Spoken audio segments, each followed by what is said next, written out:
आप सभी का स्वागत है मेरी न्यू वीडियो में। और मेरा नाम है कृष्णा सुमन और आप देख रहे हैं आपका अपना यूट्यूब चैनल कृष्णा स्टडी।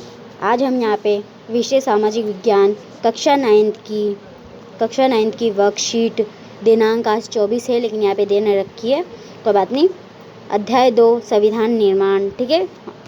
और विद्यार्थी टॉपिक है हमारा दक्षिण अफ्रीका में लोकतांत्रिक संविधान, एक नए संविधान की ओर हमें संविधान की ज़रूरत क्यों, ठीक है। तो टॉपिक हमें दे रखा है, अध्याय हमें ऊपर दे ही दिया था, अध्याय यहाँ पे दे रखा है, ठीक है।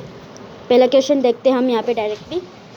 प्रश्न पहला है, नेल्सन मंडेला ने दक्षिण अफ्रीका में किसके खिलाफ विद्रोह किया, ठीक है। तो यहाँ पे हमें इस क्वेश्चन का आंसर बताना है कि नेल्सन मंडेला ने दक्षिण अफ्रीका में किसके खिलाफ विद्रोह किया। अगर आपको पता है तो आप कमेंट सेक्शन में ज़रूर लिखिएगा। मैं चलो आंसर बता देती हूँ। पहला आंसर है ये रहा। मंडेला ने 27 साल जेल में रहकर रंगभेद की नीतियों के खिलाफ लड़ते हुए न केवल श्वेत अश्वेत के बीच की खाई को पाटा बल्कि 10 मई 1994 के पहले अश्वेत राष्ट्रपति के दौर पर दक्षिण अफ्रीका के नए युग का सूत्रपात किया।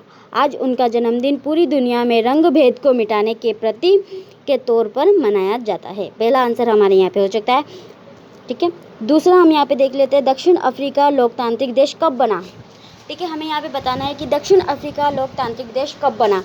तो हम चलो यहाँ पे देख लेते हैं क्वेश्चन दूसरे का आंसर। अगर आपको पता है तो कमेंट सेक्शन में ज़रूर लिखिएगा, ठीक है।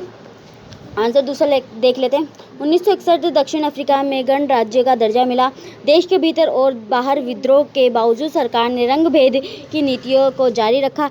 20वीं सदी में देश की दमनकारी नीतियों के विरुद्ध में बहिष्कार करना शुरू कर दिया। तो यहाँ पे हमारा ये दूसरे का आंसर हो जाता है, ठीक है। अगर नहीं पता है तो कोई बात नहीं, यहाँ से आप देख सकते हैं। उसके बाद तीसरा देखते हैं, संविधान किसे कहते हैं। अगर आप इसे गूगल पे सर्च करेंगे तो आपको इसकी बुक्स के कुछ सूत्र वगैरह जो मतलब कि टॉपिक वगैरह है वो भी यहाँ पे मिल जाएंगे, लेकिन मैंने भी ये गूगल पे से ही निकाला है। तो संविधान का अर्थ है, संविधान का मैं थोड़ी सी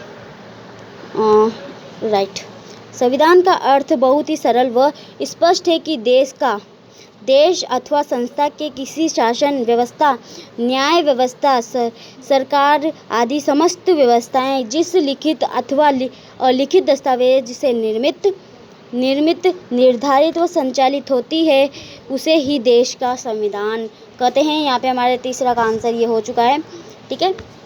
ये हमारे का तीसरे का आंसर है, ठीक है। अब हम यहाँ पे चौथे का क्वेश्चन देख लेते हैं। पहले तो संविधान की आवश्यकता क्यों। हमें यहाँ पे दे रखा है कि संविधान की आवश्यकता हमें क्यों पड़ी, ठीक है। जैसे कि पहले हमने यहाँ पे देखा है संविधान किसे कहते हैं, तो अब संविधान की हमें आवश्यकता ही क्यों है, तो हम इसका आंसर देख लेते हैं। ये रहा चौथा क्वेश्चन, चौथा आंसर, किसी भी देश के सही तरीके से चलाने के लिए संविधान की ज़रूरत पड़ती है।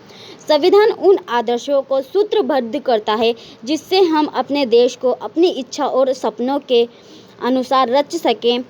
दूसरा है, नागरिकों के मौलिक अधिकार की रक्षा संविधान ही करता है, ठीक है। देश भी बन गया, सब कुछ हो गया, लेकिन अब संविधान की ही ज़रूरत पड़ती है, ठीक है। प्रधानमंत्री वगैरह सब बन जाते। अब पांचवा क्वेश्चन है, संविधान के प्रमुख कार्य, ठीक है। तो जैसे कि हमने पहले देखा संविधान किसे कहते हैं और संविधान की आवश्यकता क्यों पड़ी, तो अब संविधान के कार्य ही क्या हैं, ठीक है। तो हम यहाँ पे संविधान के कार्य ही देख लेंगे। संविधान के कार्य, ठीक है, संविधान कार्य देखेंगे। आंसर 5 है, सर्वभूत संपन्न लोकतांत्रिक गणराज्य की स्थापना हमारे संविधान का प्रमुख प्रमुख लक्षण व सर्वप्रभुत्व लोकतांत्रात्मक गणराज्य की स्थापना है। इसे सर्वभूत संपन्न इसलिए कहा गया है क्योंकि इसकी सर्वभूतता किसी विदेशी सत्ता के निहित नहीं होकर भारत की जनता के निहित है। यह बाहरी नियंत्रण से पूरी तरह से मुक्त है अपने आंतरिक, ठीक है।